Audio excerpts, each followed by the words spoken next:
Let's read Revelation chapter 2 and verses 1 through 7. మరి ప్రకటన గ్రంథం 2వ అధ్యాయం 1 నుండి 7 వచనాలు దేవుని వాక్యాన్ని మనం చదువుకుందాం. ఎఫెస్సులో ఉన్న సంఘపు దూతకు ఇలాగు రాయుము. 7 నక్షత్రములు తన కుడి చేత పట్టుకొని 7 దీపస్తంభముల మధ్య సంచరించువాడు చెప్పు సంగతులేవనగా, నీ క్రియలను, నీ కష్టమును, నీ సహనమును నేను ఎరుగుదును. నీవు దుష్టులను సహింపలేవనియు, అపోస్తలులు కాకయే తాము అపోస్తలులమని చెప్పుకుని వారిని పరీక్షించి వారు అబద్ధికులని నీవు కనుగొంటివనియు, నీవు సహనము కలిగి నా నామము నిమిత్తము భారము భరించి అలయలేదనియు నేను ఎరుగుదును. అయినను మొదట నీకుండిన ప్రేమను నీవు వదిలితివి. నేను నీ మీద తప్పు ఒకటి మోపవలసి ఉన్నది. నీవే స్థితిలో నుండి పడితివో అది జ్ఞాపకం చేసుకొని మారు మనసు పొంది ఆ మొదటి క్రియలను చేయుము. అట్లు చేసి నీవు మారు మనసు పొందితేనే సరి. లేని ఎడల నేను నీ ఎద్దుకు వచ్చి నీ దీపస్తంభమును దాని చోట నుండి తీసివేతను. అయితే ఈ ఒకటి నీలో ఉన్నది, నికోలాయితుల క్రియలు నీవు ద్వేషించుచున్నావు, నేను కూడా వీటిని ద్వేషించుచున్నాను. చెవిగలవాడు ఆత్మ సంఘములతో చెప్పుచున్న మాట వినుగాక. జయించువానికి దేవుని పరదేశంలో ఉన్న జీవవృక్ష ఫలములు భుజింపనిత్తును. We've been talking about the church of Ephesus. మనము ప్రకటన గ్రంథంలోని ఎఫెసీ సంఘం గురించి మనం మాట్లాడుతున్నాం. The meaning of the word Ephesus is fully purposed. Ephesus అన్నటువంటి మాటకు అర్థం ఏంటి అని అంటే, మరి పూర్ణమైన ఉద్దేశంతో కూడినటువంటిది. And that's why you see the Lord commending them in verse 2 for their works, labor and patience. అందుకొరకే దేవుడు మరి వారిని అభినందిస్తున్నాడు, వారి క్రియలను, వారి కష్టమును, వారి సహనమును గురించి. But there is a second thing we have seen that the Lord commended them for. మరి వారిని రెండవ మాట దేవుడు మరి వారిని అభినందించిన విషయం ఏంటంటే, for being an intolerant church. మరి అబద్ధ బోధలను సహించలేనటువంటి సంఘముగా అది ఉంటున్నది. Thirdly, for being a judgmental church or a judging church. మూడవది తీర్పు తీర్చే సంఘముగా ఉన్నందుకు ప్రభు అభినందిస్తూ ఉన్నాడు. And we have seen that they have tried them that call themselves apostles but found them to be liars. మరి అపోస్తలులు కాకయే తాము అపోస్తలులని చెప్పుకున్న వారిని వారు కనుగొన్నారు. So this is what happened historically in the days of John.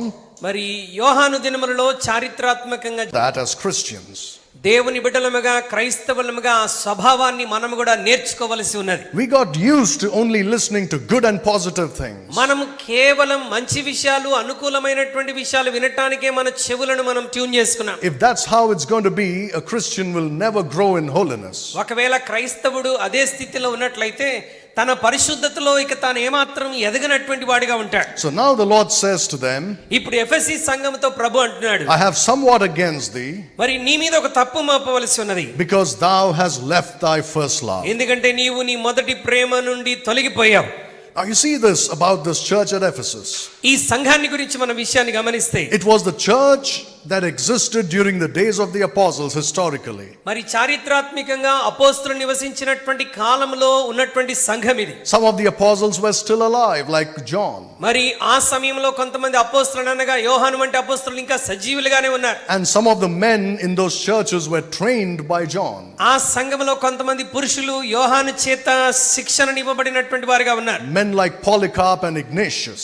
పోలికార్ప్, Ignatius అన్నటువంటి భక్తులు అక్కడ ఉన్నారు. Men like క్లెమెంట్ వంటి విశ్వాసులు. One or two of them, their names are even mentioned in the Bible. వారిలో ఒకరిద్దరి పేర్లు పరిశుద్ధ గ్రంథంలో కూడా వ్రాయబడి ఉన్నాయి. Think about it, men who sat at the feet of the apostles. అపోస్తలుల పాదాల దగ్గర కూర్చున్నటువంటి ఆ వ్యక్తుల మరి గురించి ఒకసారి ఆలోచించండి. Some of them may even have seen the Lord Jesus Christ. వారిలో కొంతమంది ప్రభువైనటువంటి యేసుక్రీస్తుని చూసినటువంటి వారు కూడా ఉండవచ్చు. And in spite of that, the accusation is leveled against them that they have left their first love. మరి అంత సన్నిహితంగా జీవించినటువంటి వారి మీద కూడా దేవుడు ఒక తప్పును మోపంటున్నాడు, మీరు మీ మొదటి ప్రేమ నుండి తొలగిపోయారు. Now don't get me wrong, they were very orthodox church. మరి నేను దయచేసి నన్ను తప్పుగా అర్థం చేసుకోవద్దు, వాళ్ళు చాలా నిష్ఠ కలిగినటువంటి సంఘముగా ఉన్నటువంటి వారు. They had church discipline, right? They tried false apostles. వారు సంఘములో ఒక క్రమశిక్షణ కలిగినటువంటి వారై అబద్ధ బోధనను ఖండించేటువంటి విశ్వాసులుగా ఉన్నారు. They were sound in doctrine. వారు సిద్ధాంతపరముగా బలముగా ఉన్నటువంటి వారు. They were a working church. వారు క్రియలు చేసేటువంటి సంఘముగా They ఉన్నారు. were a laboring church. వారు శ్రమపడేటువంటి సంఘముగా ఉన్నారు. They were a suffering church. వారు మరి సహనము కలిగి శ్రమలు అనుభవించేటువంటి సంఘముగా ఉన్నారు. In spite of all that, వీటన్నిటి మధ్యలో the Lord says you have left your first love. దేవుడు వారితో అంటున్నాడు, మీరు మొదటి ప్రేమ నుండి తొలగిపోయారు. There are churches which believe in what are called the fundamental doctrines of the Bible. కొన్ని సంఘాలు పరిశుద్ధ గ్రంథములో పునాది సత్యాల మీద విశ్వసించేటువంటి సంఘాలు ఉన్నారు. They're very strong about it. వాటి విషయంలో పునాది సత్యాల విషయంలో చాలా స్థిరంగా బలంగా ఉంటారు. And some of those churches are wonderful. అలాంటి కొన్ని సంఘాలు చాలా అద్భుతమైనటువంటి సంఘాలు. You will see life and power working among them. అటువంటి సంఘాల్లో జీవము కనబడుతుంది, శక్తి పనిచేయటం మనం చూస్తూ ఉంటాం. You will see that they love the Lord Jesus Christ. ఆ సంఘంలోని వారు దేవుణ్ణి ఎంతగానో ప్రేమించేటువంటి వారుగా ఉంటారు. But among these churches, ఈ విధమైన సంఘాల్లో there are some which hold on to the doctrines very firmly. ఇలాంటి సంఘాల్లో మరి కొంతమంది ఈ సిద్ధాంతములను చాలా గట్టిగా పట్టుకొని but have absolutely no zeal or love for the Lord Jesus Christ. సిద్ధాంతాల పట్ల బలమైన పట్టు కలిగి ఉన్నారు కానీ దేవుని పట్ల నిజమైనటువంటి ప్రేమ లేని వారుగా ఉంటున్నారు. Now you see there are two things. ఇక్కడ రెండు విషయాలు మనం చూస్తాం. There is zeal. ఒకటి ఆసక్తి, The second one is knowledge. రెండవది జ్ఞానం. These two go together, should go together. ఆసక్తి జ్ఞానము ఈ రెండు సమాంతరంగా వెళ్ళాలి. If they don't go together, then the Christian will be lopsided. ఒకవేళ ఈ రెండు క్రమముగా ముందు కొనసాగకపోతే క్రైస్తవుడు దారి తప్పుతాడు. If you have only zeal ఒకవేళ క్రైస్తవుని జీవితంలో కేవలం ఆసక్తి మాత్రమే ఉండి and have no knowledge, జ్ఞానము లేకపోతే you will remain a babe in Christ. నీవు క్రైస్తవ్యంలో ఇంకా ఒక శిశువుగానే ఉంటావు. But if you have knowledge కానీ ఒకవేళ నువ్వు జ్ఞానము కలిగి ఉండి but have no zeal, ఆసక్తి లేకపోతే you will become a puffed up Pharisee, నీవు ఒక పరిసయ్యునిలాగా మిగిలిపోతావు. hypocritical. మరి నీవు ఒక వేషధారి అయినటువంటి పరిసయ్యుడిగా ఉండిపోతావు. Both of these should be there in the Christian. ప్రతి క్రైస్తవుడి జీవితంలో ఆసక్తి ఉండాలి, అదే సమయంలో జ్ఞానము కలిగి ఉండాలి. Now what the church of Ephesus had was knowledge. They were sound in doctrine. ఈ ఎఫెసీ సంఘం జ్ఞానం విషయంలో చాలా దిట్టంగా ఉన్నారు. మరి వారు సిద్ధాంతాలను బలంగా కలిగి ఉన్నారు. But not only did they have knowledge, this knowledge also translated into works. వారు జ్ఞానము కలిగి ఉండటం మాత్రమే కాదు, జ్ఞానము కలిగి వాళ్ళు క్రియలు చేస్తున్నారు. They were doing some excellent work for the Lord Jesus Christ. ప్రభువైనటువంటి యేసుక్రీస్తు కొరకు వారు కొన్ని అద్భుతమైనటువంటి కార్యాలు చేస్తున్నారు. But in spite of that, అయితే వీటన్నిటి మధ్యలో they had left their first love. వారు ప్రభు పట్ల వారికి ఉన్నటువంటి మొదటి ప్రేమ నుండి తొలగిపోయారు. Now spiritually, if you see, ఒకవేళ ఆత్మ సంబంధముగా మనం మాట్లాడుకుంటే from around 100 AD onwards, క్రీస్తు శకం మరి 100వ సంవత్సరం నుండి you see the church becoming ritualistic. సంఘము మరి ఆచారబద్ధకముగా ఉన్నది. Formalism entered the church. మరి సంఘములో సాంప్రదాయాలు ప్రవేశించాయి. Traditions. సాంప్రదాయాలు వచ్చినాయి. And when that happened, they left their first love. ఎప్పుడైతే ఈ ఆచారాలు సాంప్రదాయాలు సంఘములో వచ్చినాయో సంఘము వారికి ఉన్నటువంటి మొదటి ప్రేమ నుండి తొలగిపోయారు.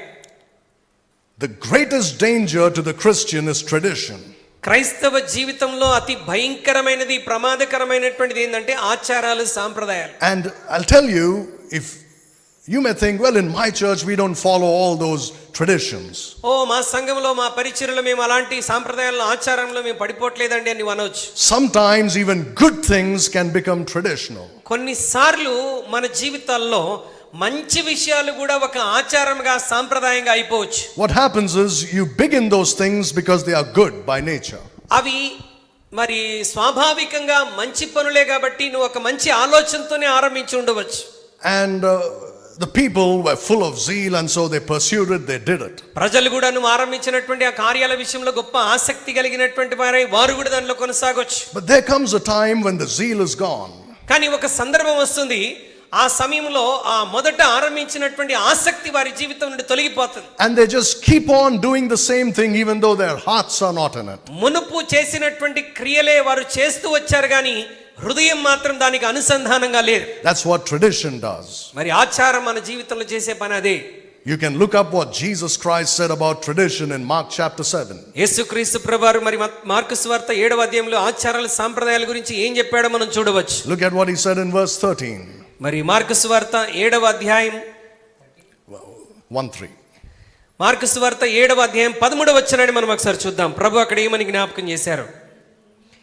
మీరు నియమించిన ఈ పారంపర్యాచారం వలన దేవుని వాక్యం నిరర్ధకము చేయుదురు, ఇటువంటివి అనేకములు మీరు చేయుదురని చెప్పాను.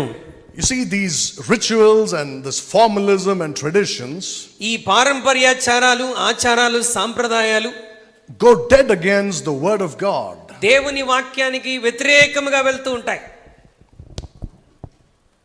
People do them because they got habituated to it. ప్రజలు ఎందుకు ఈ కార్యాలు చేస్తారంటే అవి చేయటం వారి జీవితంలో అలవాటు అయిపోయింది కనుక. And if you remove something that they have been doing for a very long time from the church, చాలా సంవత్సరాలుగా సంఘంలో వాటిని పాటిస్తూ అకస్మాత్తుగా అవి చేయవద్దు అని వాటిని తొలగించినట్లయితే they get very upset. వారు చాలా నిరుత్సాహపడిపోతారు. They'll fight. వారు దాని కొరకు గొడవ పడతారు. Say, how can you remove this? ఇవి మీరు ఎన్నో సంవత్సరాల నుండి మన పితరులన్నీ చేస్తూ వచ్చారు కదా, ఆల్ ఆఫ్ సడన్ గా వీటిని ఆపేయమంటే ఎలా ఆపేస్తామంటారు. You ask them, why do you want to do it? అయితే వారిని మనం ప్రశ్నించాలి, అసలు వాటిని ఎందుకు చేయాలనుకుంటున్నారు.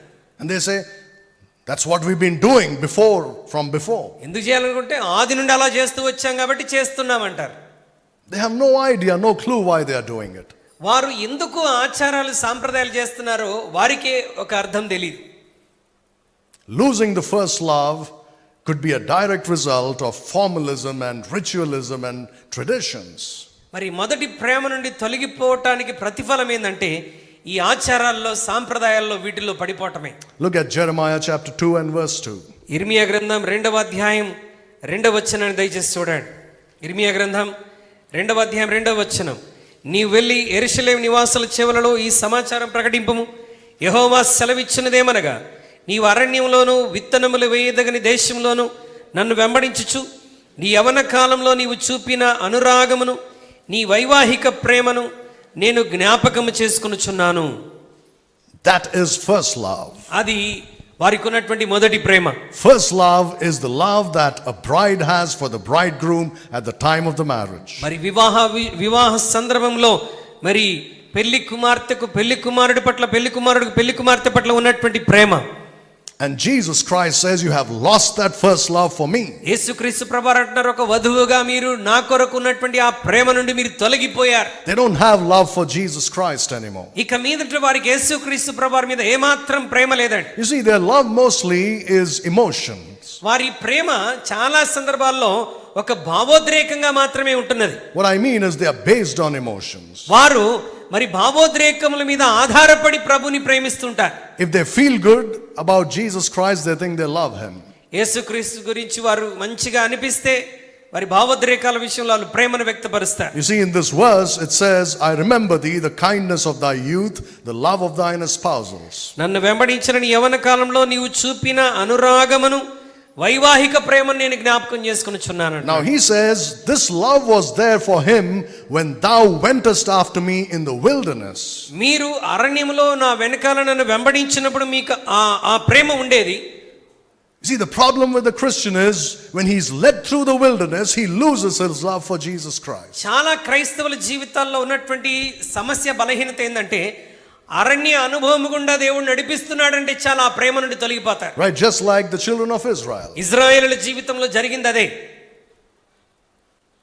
They murmured and complained and became bitter against God. అరణ్య మార్గము గుండా వాళ్ళు ప్రయాణం చేస్తున్నప్పుడు దేవుని మీద సనుగుతూ వచ్చారు, దేవుని మీద కోపగించుకున్నారు, మరి చేదైనటువంటి స్వభావాన్ని కలిగి ఉన్నారు. They angered God so much that he said to Moses, move aside, I will consume these people. ఎంత సనిగి దేవుని కోపం తెప్పించారంటే దేవుడు ఒక సందర్భంలో మోషే నువ్వు పక్క తెప్పుకో, వీళ్ళందరినీ నాశనం చేసేస్తానని చెప్పాడు. And I will make you a great nation. వారిని నాశనం చేసి నిన్ను గొప్ప జనముగా చేస్తానని చెప్పాడు. See, many times Christians are fair weathered friends to Jesus Christ. That means they are very friendly with Jesus when everything goes well.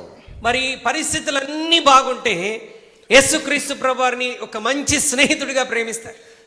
Christians have come to a state where they cannot accept anything bad happening to them in their lives. నేటి దినాల్లో క్రైస్తవులు ఏ విధమైన స్థితిలోకి వచ్చారంటే వారి జీవితంలో ఏదైనా చెడు జరిగితే ఏదైనా కష్టం వస్తే అసలు దాన్ని సహించలేనటువంటి స్థితిలోనికి వెళ్ళిపోయారు. They say, how can this happen to me? నేను దేవుని ఇంతగా ప్రేమిస్తున్నాను, నా జీవితంలో ఎందుకు ఇలా జరిగింది? He is the living God. ఆయన జీవముగల దేవుడు కదా, and he's my God. ఆయన నా దేవుడు కదా. So he cannot allow this. ఆయన నా జీవితంలో ఇది ఎలా అనుమతించాడు? So preachers started preaching what is called a prosperity gospel. నేటి దినాల్లో బోధకులు ఇలాగూ ప్రాస్పెరిటీ గాస్పెల్, అభివృద్ధిని గురించి, ఆశీర్వాదాన్ని గురించి బోధించడం మొదలుపెట్టారు. They keep on preaching to the people saying God cannot allow any troubles in your life. మరి వాళ్ళు ఏమని బోధిస్తూ వచ్చారంటే దేవుడు మీ జీవితంలో శ్రమలను అనుమతించేటువంటి వాడు కాదు అని Now బోధిస్తున్నారు. of course they will find a verse to back up what they are saying in the Bible. వారు చెప్పినటువంటి మాటలకు దేవుని వాక్యాన్ని ఆధారం కూడా చూపిస్తారు. It's not that they don't have scriptural backing, వారు ఏ ఆధారం లేకుండా వాక్యంలో నుండి చెప్పట్లేదని నేను చెప్పట్లేదు. but most of the times they take things that belong to the Jews in the Old Testament and apply it to Christians. పాత నిబంధన కాలంలో యూదులకు సంబంధించినటువంటి వాక్యాలు, వాగ్దానాలు అన్ని తీసుకొని ప్రస్తుతం క్రైస్తవులకు అనుమతించి మాట్లాడుతుంటారు. I will tell you something which will really help you understand the Bible. మరి పరిశుద్ధ గ్రంథాన్ని మీరు స్పష్టంగా అర్థం చేసుకోగలుగునట్లుగా నేను కొన్ని విషయాలు మీ అవగాహనలోనికి తీసుకొని వస్తాను. Israel and the church, ఇశ్రాయేలీయులు మరియు సంఘం, these are not the same. We know that. ఇశ్రాయేలీయులు సంఘము రెండు ఒకటి కాదు, We know that. అది మనందరికీ తెలుసు. But you see, the blessings promised to Israel ఇశ్రాయేలులకు వాగ్దానం చేయబడిన ఆశీర్వాదాలు are earthly, భూ సంబంధమైనవి. but the blessings promised to the church కానీ సంఘానికి చేయబడినటువంటి వాగ్దానాలు are spiritual ఆత్మ సంబంధమైనవి, and they are heavenly. అవి పరలోక సంబంధమైనవి. We are a heavenly people. మనం పరలోక సంబంధులం. The Jews are an earthly people. యూదులు భూ సంబంధమైనటువంటి వారు. Their kingdom is an earthly kingdom. వారి రాజ్యము భూ సంబంధమైనటువంటి రాజ్యం. Their blessings are earthly blessings. వారి ఆశీర్వాదాలు భూ సంబంధమైనటువంటి ఆశీర్వాదాలు. That's why you see all those promises in the Old Testament. అందుకొరకే పాత నిబంధన గ్రంథంలో యూదులకు, ఇశ్రాయేలుకు సంబంధించినటువంటి వాగ్దానాలన్నీ అలాగే కనబడతాయి. All the promises are related to prosperity, health and wealth and all that. అభివృద్ధిని గురించి, ఆశీర్వాదాన్ని గురించి, ఐశ్వర్యాన్ని గురించి చెప్పబడినటువంటి వాగ్దానాలు, ఆశీర్వాదాలు అన్నీ అక్కడ కనబడతాయి. But when you come to the New Testament, కానీ నూతన నిబంధనలోనికి వచ్చినప్పుడు all the promises become spiritual and heavenly promises. దేవుడు ఇచ్చినటువంటి వాగ్దానములన్నీ ఆత్మ సంబంధమైనవి, పర సంబంధమైనటువంటివి. Well, shouldn't we then take those promises in the Old Testament?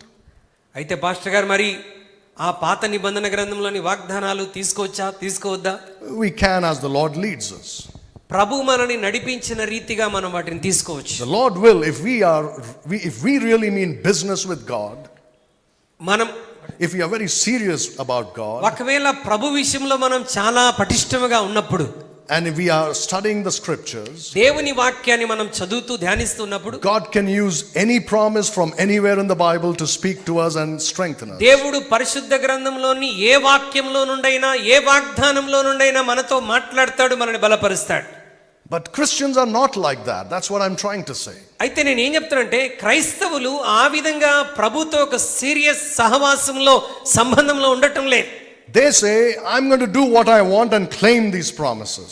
నేను ఎలా నడుచుకోవాలో, ఎలా జీవించాలో అలా జీవిస్తాను, కానీ ఆ వాగ్దానాలు మాత్రం ఎత్తిపట్టి ప్రార్థన చేస్తాను. That doesn't work. అది పనిచేయదండి. It doesn't work. అది ఎప్పుడు పనిచేయదు. God has to lead you to the promise. దేవుడే నిన్న ఆ వాగ్దానమునొద్దకు నడిపించారు. Not on the calendar, not because you have one verse written on your diary somewhere. క్యాలెండర్లో నీ కొరకు ఒక వాగ్దానమో, లేకపోతే నువ్వు డైరీలో ఒక వాగ్దానం రాసుకున్నందుకో. It's because you are serious about God and about the scriptures. నీవు దేవుని విషయంలో, వాక్యం విషయంలో సీరియస్ గా ఉన్నావా లేదా, అది చాలా ప్రాముఖ్యం. And you're studying the scriptures. నీవు దేవుని వాక్యాన్ని ఎలా ధ్యానిస్తున్నావు, దాని మీదే వాగ్దానం ఆధారపడి And then God leads you to those promises. అప్పుడు దేవుడు ఆ వాగ్దానాల వైపుకు నిన్ను నడిపిస్తాడు. How many times Christians become disappointed? ఎన్ని సందర్భాల్లో దేవుని బిడ్డలైనటువంటి క్రైస్తవులు నిరుత్సాహంలో పడిపోయారు. Because they thought God gave them a promise, but it was not fulfilled. ఎందుకు నిరుత్సాహంలోకి వెళ్ళిపోయారంటే, దేవుడు మాకు ఈ వాగ్దానం ఇచ్చాడు, ఇది నా జీవితంలో ఎందుకు నెరవేరలేదు అన్నటువంటి నిరుత్సాహంలోనికి వెళ్ళిపోతుంటారు. And they start blaming God and they start going far away from God. వాగ్దానం నెరవేరలేదు కాబట్టి దేవుని నిందిస్తూ దేవుని సహవాసం నుండి దూరం అయిపోతూ ఉంటారు. See, a Christian loves Jesus Christ even though he's going through a wilderness. ఒక క్రైస్తవుడు అరణ్య అనుభవం గుండా వెళుతున్నా యేసయ్యను అదే విధంగా ప్రేమిస్తాడు. That love doesn't change. యేసు ప్రభు పట్ల వారికి ఉన్న ప్రేమ ప్రతికూల పరిస్థితుల్లో కూడా మార్పు చెందదు. It says in a land that was not sown. మరి అరణ్యములో విత్తనములు వేయదగని దేశములోను. This is the Old Testament. ఇది పాత నిబంధన గ్రంథం. How much more in the New Testament does God expect us to be like that? క్రొత్త నిబంధనలో ఉన్నటువంటి విశ్వాసులమైన మన యొద్ద నుండి దేవుడు ఇంకా ఎక్కువగా ఎలా ఆశిస్తూ ఉంటున్నాడు? Because you read the New Testament, the epistles of Paul. నీవు క్రొత్త నిబంధనలో పౌలు నీ కొరకు రాసినటువంటి పత్రికలను పదే పదే చదవండి.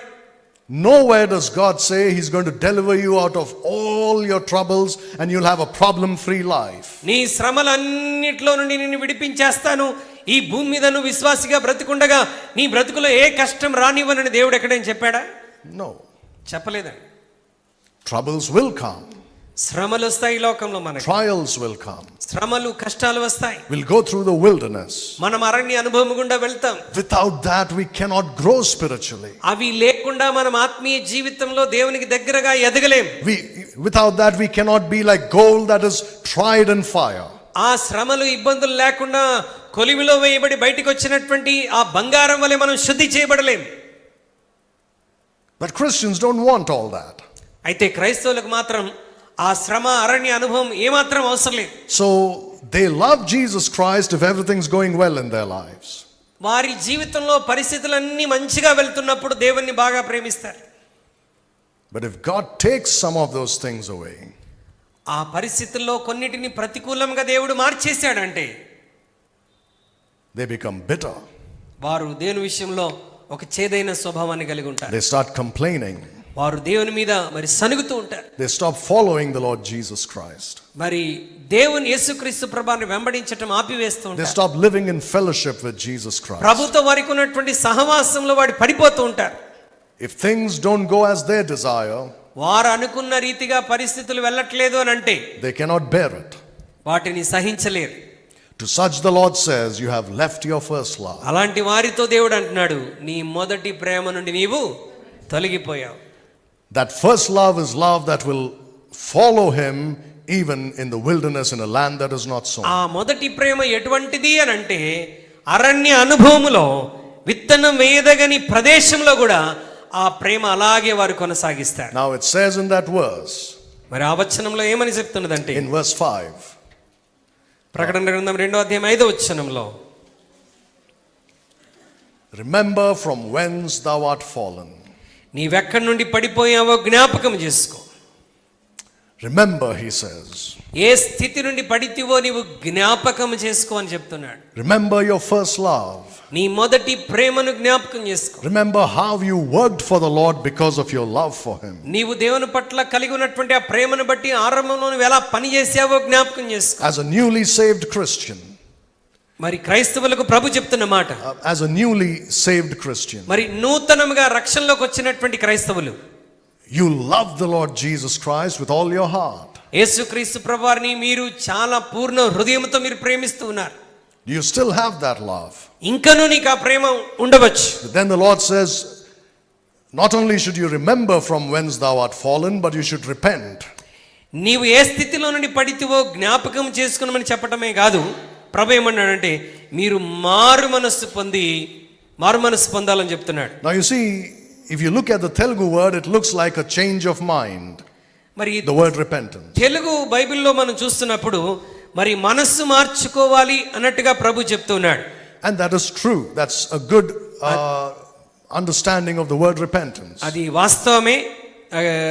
పశ్చాత్తాపడి అన్నటువంటి మాటను మనం అక్కడ అర్థం చేసుకుంటాం. But if you study the word repentance in the Bible, పరిశుద్ధ గ్రంథంలో పశ్చాత్తాపము అన్నటువంటి మాటను మనం చదివితే you will see that it means something different for Israel and then it's different for the church. పశ్చాత్తాపము అన్నటువంటి మాట ఇజ్రాయేలులకు ఒక అర్థాన్ని ఇస్తుంది, నూతన నిబంధన సంఘానికి ఒక అర్థాన్ని ఇస్తుంది. In the New Testament, it means one thing for the unsaved person and one thing for the saved person. క్రొత్త నిబంధనలో ఒకటేమో రక్షణ పొందని వ్యక్తికి, మరొక పశ్చాత్తాపమేమో రక్షణ పొందిన వ్యక్తికి.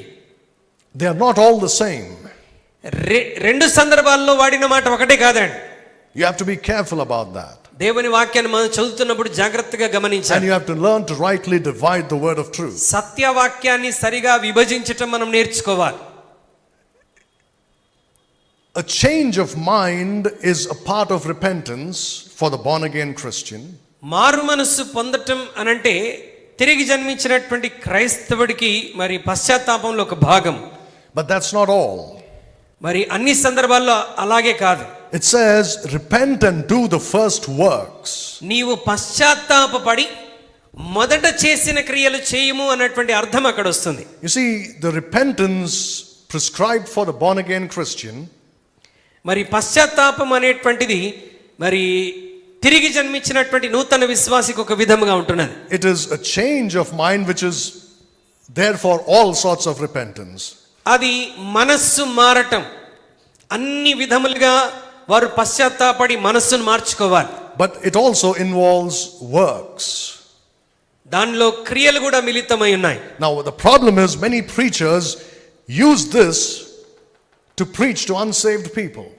చాలా సందర్భాల్లో ప్రసంగికులు ఈ మాటని రక్షణ లేనటువంటి వారికి వారు సంబోధిస్తూ మాట్లాడుతుంటారు. They say you must stop doing sin and do good works.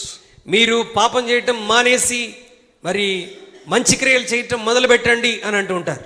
How can they do that? వారు ఎలా చేయగలరండి? They don't have the Holy Spirit in them. వారు అలా చేయటానికి వారిలో ఇంకా పరిశుద్ధాత్ముడు ఉన్నాడా? Jesus Christ is not in them. యేసుక్రీస్తు ప్రభువారు ఇంకా వారిలోనికి రాలేదు. They cannot do that. వాళ్ళు మంచి క్రియలు ఎలా చేయగలరు? That's why Paul says repentance toward God and faith toward the Lord Jesus Christ. మరి మీరు మారు మనస్సు పొంది ప్రభు అయినటువంటి యేసుక్రీస్తునందు విశ్వాసం ఉంచుమని పౌలు చెప్తూ ఉంటాడు. So for the unsaved it is a change of mind.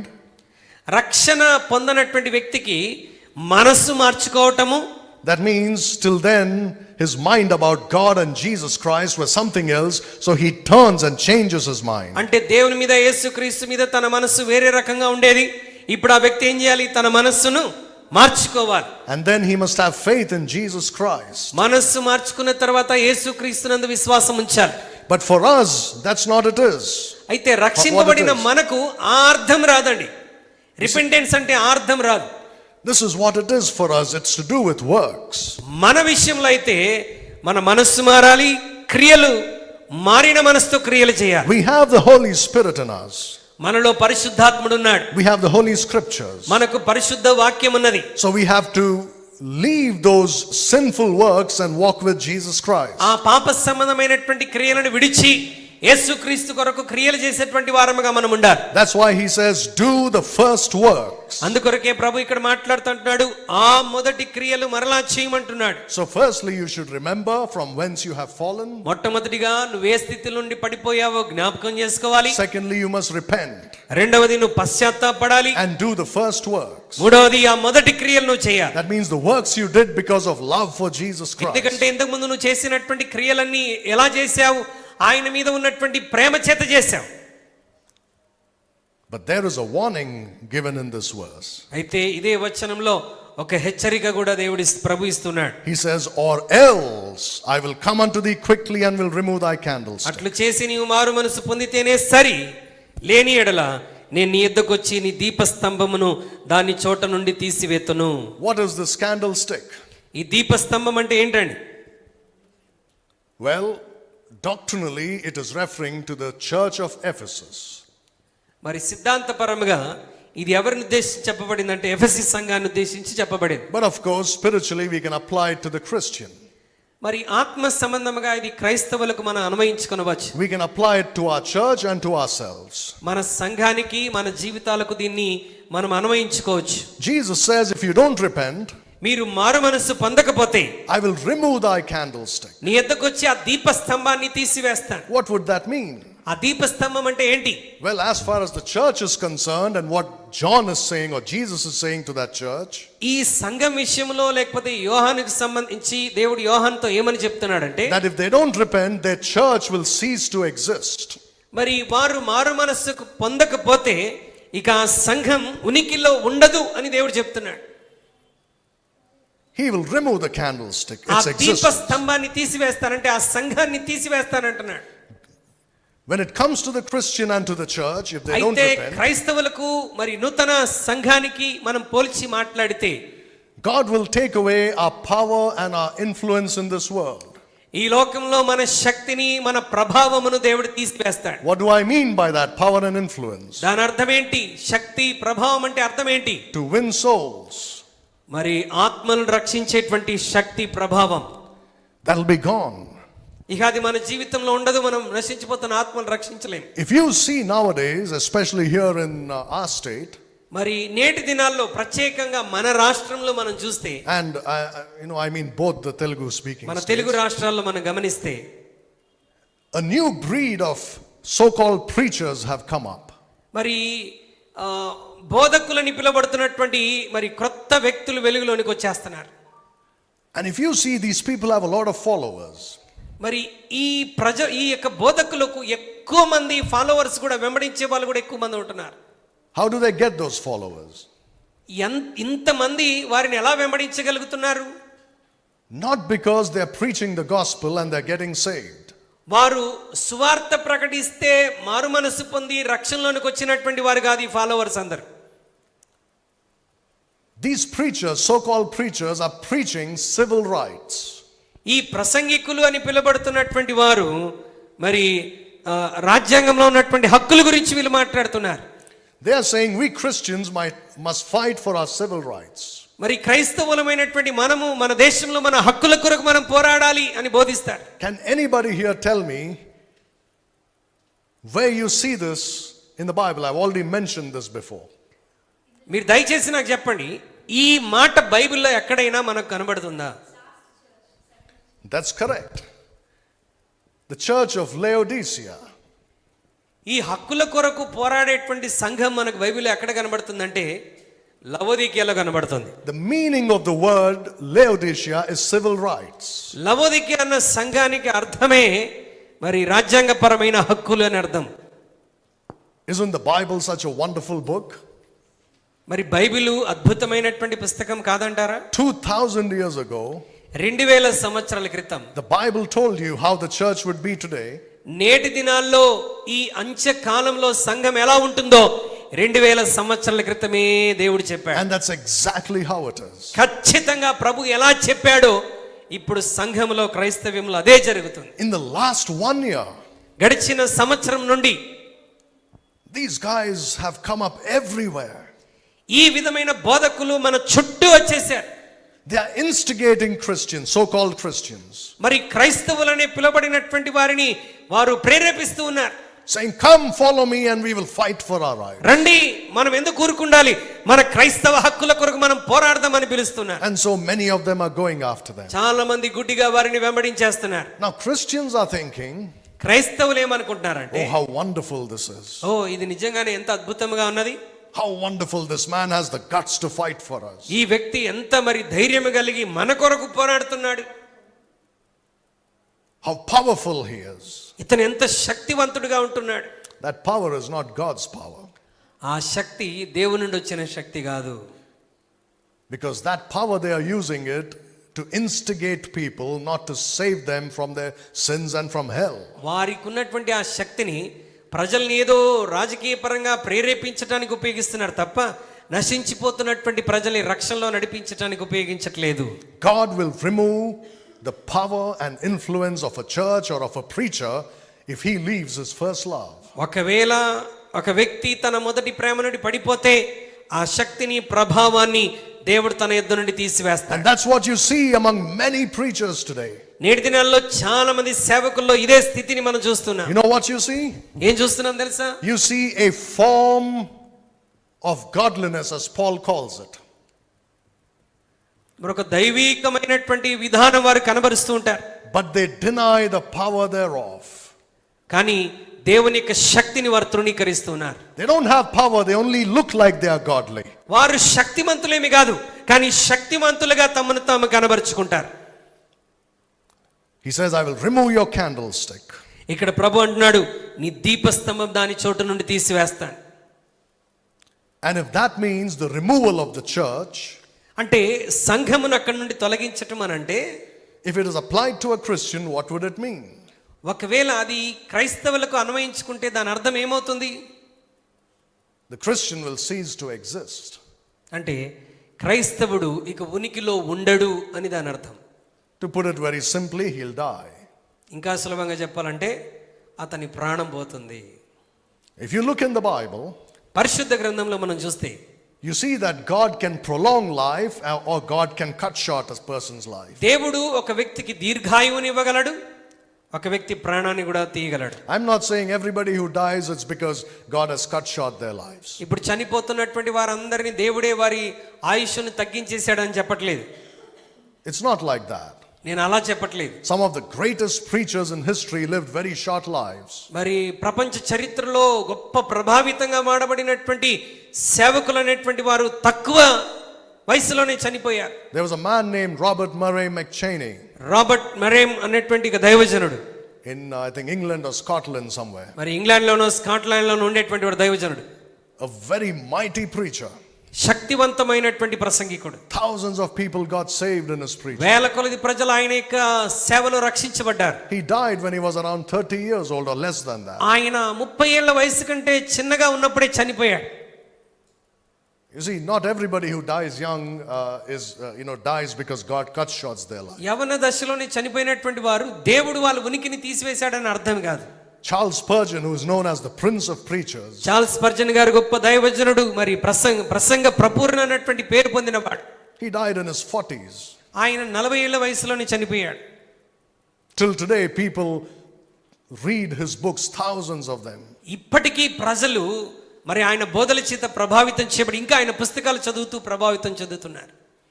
So sometimes they die early. That doesn't mean God has కొన్నిసార్లు cut short. సర్వసాధారణంగా వారు మరి చిన్న వయసులోనే చనిపోతున్నటువంటి వారు ఉంటారు. But you see, నేను వారి here, గురించి చెప్పట్లేదు. God is saying when they leave their first love మరి దేవుడు అంటున్నాడు, వారు మొదటి ప్రేమ నుండి తొలగిపోతే, and do not repent, వారు మారు మనస్సు పొందకపోతే, I will remove their candlestick. నేను వారి దీప స్తంభాన్ని తీసివేస్తాను. That's why it's not a good thing to take God lightly as a born again Christian. తిరిగి జన్మించిన క్రైస్తవుడిగా దేవుని మన జీవితంలో ఎప్పుడు తేలికగా తీసుకొనవద్దు. An unsaved person can do that and get away with it. రక్షణ లేనటువంటి వాడు అలాగూ చేస్తూ దాంట్లో కొనసాగుతూ ఉంటాడేమో. But a born again Christian will not get away from it. తిరిగి జన్మించినటువంటి క్రైస్తవుడు నేను ఇలాగే ముందుకెళ్తాను అని అనుకోవడానికి వీల్లేదు. మారు మనసు పొందాలి. God will not allow it. దేవుడు అలాంటి వ్యక్తులను అనుమతించడు. Remember, repent, or else I will remove, he says. జ్ఞాపకం చేసుకో, మారు మనసు పొంది పశ్చాత్తాపడు, లేని ఎడల నీ దీప స్తంభాన్ని తీసివేస్తాను. Now in verse 6, God has a word of praise for them once again. 6వ వచనంలో మరొకసారి వారిని అభినందిస్తున్న మాట ప్రభు జ్ఞాపకం చేస్తున్నాడు. But this thou hast, that thou hatest the deeds of the Nicolaitans, which I also hate. అయితే ఈ ఒకటి నీలో ఉన్నది, నికోలాయితుల క్రియలు నీవు ద్వేషించుచున్నావు, నేను కూడా వీటిని ద్వేషించుచున్నాను. I have mentioned this many times. ఇది నేను చాలా సందర్భాల్లో మీకు జ్ఞాపకం చేశాను. But this is important to understand. ఇది మనం మర్చిపోకుండా అర్థం చేసుకుని అవగాహన చేసుకోవాల్సిన అవసరత చాలా ఉంది. Now you see, this is a word that is found in your Bible. ఈ మాట ఎక్కడ కనుగొంటున్నాం? మన బైబిల్లో మనం కనుగొంటున్నాం. This is not a word made up by theologians. ఇది ఏదో వేదాంత పండితులు తయారు చేసినటువంటి పదం కాదు ఇది. It's a word God put in there. ఇది దేవుడు రాసి ఉంచినటువంటి మాట. So that means you have to take note of it and try to understand. కాబట్టి ప్రభు రాసి పెట్టాడు ఈ మాట అంటే దాని గురించి మనం ధ్యానించాలి, అవగాహనలోకి రావాలి. This word comes from two Greek words. నికోలాయితులు అన్నటువంటి మాట 2 పదాల్లో నుండి వస్తుంది, 2 గ్రీకు పదాల్లో నుండి. Nikao ఒకటి నికాఓ means to conquer. నికాఓ అంటే జయించటం అని అర్థం. And the second word is laos. లేయోస్ అన్నటువంటి మాట. That means it's talking about the common people. సాధారణమైన ప్రజలు అని అర్థం. But you see, he's talking to the church. కానీ ప్రభు ఇక్కడ ఎవరితో మాట్లాడుతున్నాడు? సంఘంతో మాట్లాడుతున్నాడు. And he says, but this thou hast, that thou hatest the deeds of the Nicolaitans. అయితే ఈ ఒకటి నీలో ఉన్నది, నికోలాయితుల క్రియలు నీవు ద్వేషించుచున్నావు. Now as a born again Christian, it's your duty to make note of this. తిరిగి జన్మించినటువంటి క్రైస్తవుడిగా దీన్ని అర్థం చేసుకుని అవగాహన చేసుకోవటం నీ బాధ్యత. This church hated the Nicolaitans. ఈ సంఘం నికోలాయితుల క్రియలను ద్వేషిస్తున్నది. The deeds of the Nicolaitans. నికోలాయితుల క్రియలను ద్వేషిస్తున్న సంఘం ఇది. Now I have already told you, but I'll say it again. నేను ఇంతకు ముందే చెప్పాను, కానీ మరలా ఒకసారి మీకు జ్ఞాపకం చేస్తున్నాను. The ones who conquered were what we call the priest class. మరి జయించేటువంటి వారిని ఈ ప్రీస్ట్ క్లాస్, యాజకులు అని మనం పిలుస్తాం. The others are the church members. జయించే వాళ్ళు యాజకులు, Or just Christians, you can say. జయింపబడేటువంటి వారు క్రైస్తవులు. Right, let's call them Christians. There was someone who were trying to conquer the Christians. అంటే క్రైస్తవులను జయించి స్వాధీనపరుచుకునేటువంటి వారు. Who are these people? వీరెవరు? As I've already written, they are called the priest class. వారు యాజక ధర్మంలో ఉన్నటువంటి వారు. They are not the Roman army వారు రోమా సైనికులు కాదు, or some other army. లేకపోతే వేరే ఇతర దేశానికి చెందిన సైనికులు కాదు. These are people in the church. వీరు ఏదో సైన్యంలో ఉన్నవారు కాదు, సంఘములో ఉన్నటువంటి వారు. In those days, ఆ దినాల్లో a new breed of pastors rose up. ఆ దినాల్లో మరి సేవకులు, కాపరులు అని పిలువబడుతున్నటువంటి కొత్త బీజం ఒకటి వచ్చాయి. These people thought that the work of the pastor is the same as the priest of the Old Testament. వీళ్ళేమనుకున్నారంటే కాపరి యొక్క పని పాత నిబంధనలో యాజకుడు ఎలాగైతే పని చేస్తాడో ఈ కాపరి కూడా అలాగే పని చేస్తాడన్న అవగాహనలోకి వచ్చేసారు. They thought in the Old Testament is the priest, in the New Testament it's the pastor. పాత నిబంధనలో యాజకుడు, కొత్త నిబంధనలో కాపరి అన్న అవగాహనకు వచ్చారు. But even in the New Testament we should be called priests. అయితే క్రొత్త నిబంధనలో కూడా మనకి యాజకుడు అన్నటువంటి మాట కనబడుతుంది. So they said, we are priests. వారేమంటారంటే కాబట్టి మనం యాజకులం. Not you, we are priests. మీరు కాదు, మేము యాజకులం అని అంటారు. So you see, in the Old Testament you have various levels of priests, right? పాత నిబంధన గ్రంథంలో చూస్తే యాజకుల్లో వివిధ స్థాయిలు ఉంటున్నాయి. You have the chief priest, ప్రధాన యాజకుడు ఉంటాడు, the high priest. మరి ప్రధాన యాజకుడు. Under him there were more than one chief priests. మరి ప్రధాన యాజకుడు కింద ఒకరికంటే ఎక్కువగా మరి ప్రాముఖ్యమైనటువంటి యాజకులు ఉంటారు. Under them were other normal priests. ఈ ముఖ్యమైన యాజకుల క్రింద సాధారణమైనటువంటి యాజకులు ఉంటారు. And then under them you have the Levites. మరి ఈ యాజకుల క్రింద లేవీయులు పనిచేస్తుంటారు. Under the Levites you have the porters, మరి the porters who carried stuff. మరి లేవీయుల క్రింద మరి ఈ మందసాన్ని మోసేటువంటి వారు ఉంటారు. Right, all the other stuff. మరి మిగతా వస్తువులన్నీ మందిర ఉపకరణాలు మోసేటువంటి వారు ఉంటారు. There were gatekeepers. ఆ తర్వాత ద్వార పాలకులు ఉంటారు. So they said, we're going to have this hierarchy in the church as well. వీళ్ళు ఏ పద్ధతి తీసుకొని వచ్చారంటే అదే పద్ధతిని, అదే స్థాయిలను సంఘంలో కూడా మనం తీసుకురావాలి అని ఆలోచించారు. So we are going to have a hierarchy consisting of various levels of authority. మరి వివిధ స్థాయిల్లో యాజక ధర్మం నిర్వర్తించడం క్రొత్త నిబంధనలో కూడా మనం కలిగి ఉండాలన్న ఉద్దేశంతో ఉన్నారు. So they came up with this whole thing, and that's why you hear about what is called clergy. అందుకొరకే ఈ క్లర్జీ అన్నటువంటి పద్ధతి సంఘంలోనికి తీసుకుని వచ్చారు. Clergy and laity. క్లర్జీ లేకపోతే లైటీ అన్నటువంటి పద్ధతి.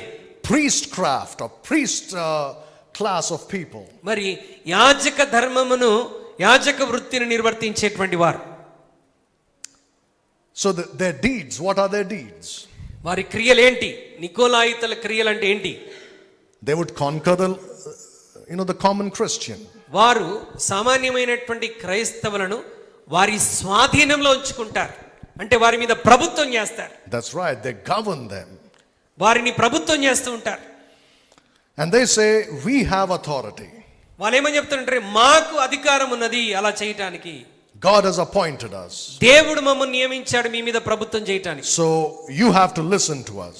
కాబట్టి మేము ఏమి చెప్తామో అదే మీరు వినాలి. Now you see, this gradually led to the formation of the Roman Catholic Church.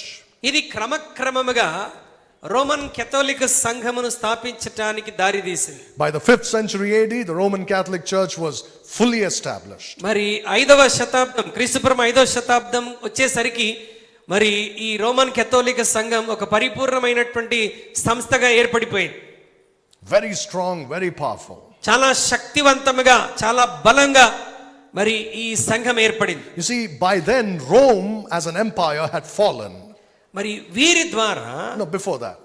వారికంటే ముందుగా రోమా చక్రవర్తి పడిపోయాడు, బలహీనమైపోయాడు. You see, Rome was ruling the known world in those days. ఇంతకు మునుపు రోమా సామ్రాజ్యమే మొత్తం ప్రపంచమంతని పరిపాలించే స్థాయిలో ఉన్నది. And in the 4th century AD, a man named Constantine, మరి క్రీస్తు శకం 4వ శతాబ్దంలో కాన్స్టంటైన్ అనేటువంటి చక్రవర్తి claimed to be a Christian. He was not a Christian. He claimed to be a ఆయన Christian. క్రైస్తవుడు కాదు గాని క్రైస్తవుడనని చెప్పుకుంటూ వచ్చాడు.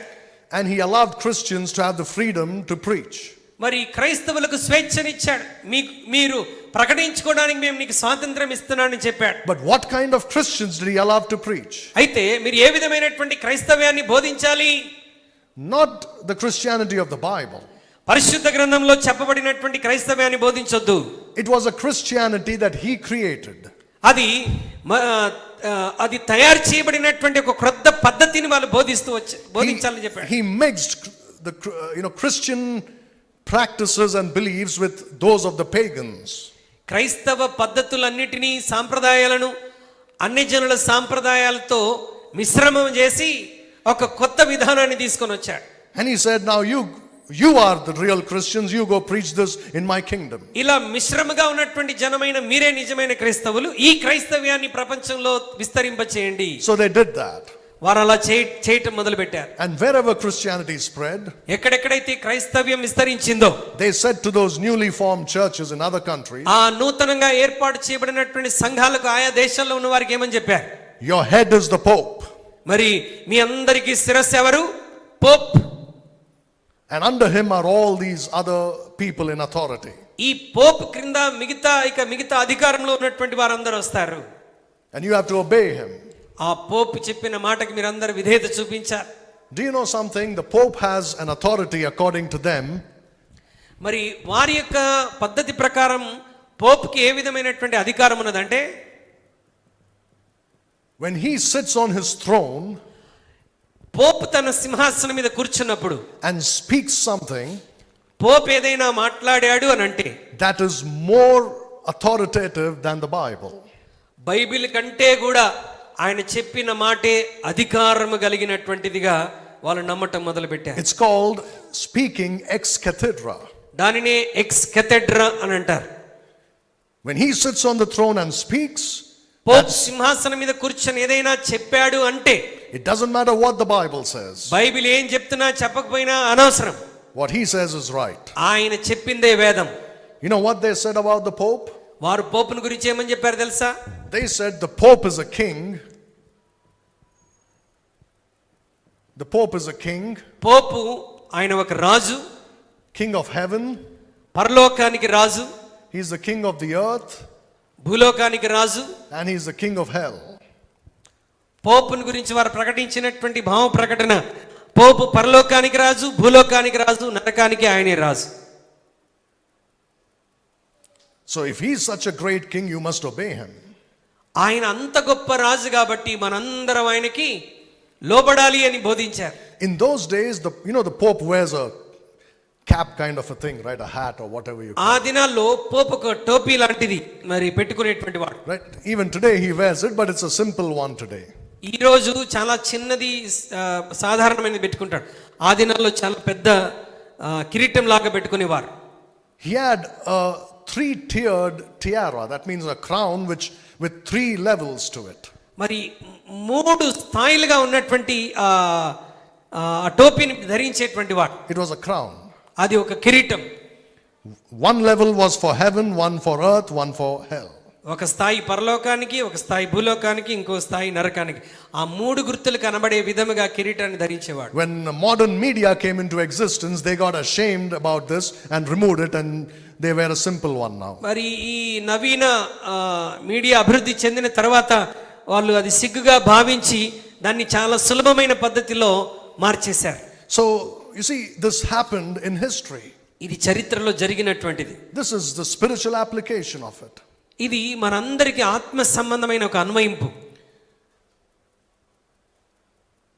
They say that not only the Pope but the priest in the church has the power to absolve your sins. మరి Pope మాత్రమే కాదు, మరి సంఘంలో ఉన్నటువంటి యాజకుడు కూడా మరి నీ పాపాలు క్షమించేటువంటి అధికారం ఆయనకున్నది. He can pray for you. ఆ యాజకుడు నీ కొరకు ప్రార్థిస్తాడు. He can tell you what God wants you to do. నువ్వేం చేయమని దేవుడు చెప్తున్నాడో ఆయన నీకు చెప్తాడు. Everything, your sins must be confessed to him. నీ పాపాలు కూడా యాజకుని దగ్గర ఒప్పుకోవాలి. You see that? Priestcraft. మరి ఆ విధమైనటువంటి పద్ధతులు తీసుకొని వచ్చారు Nicolaitans.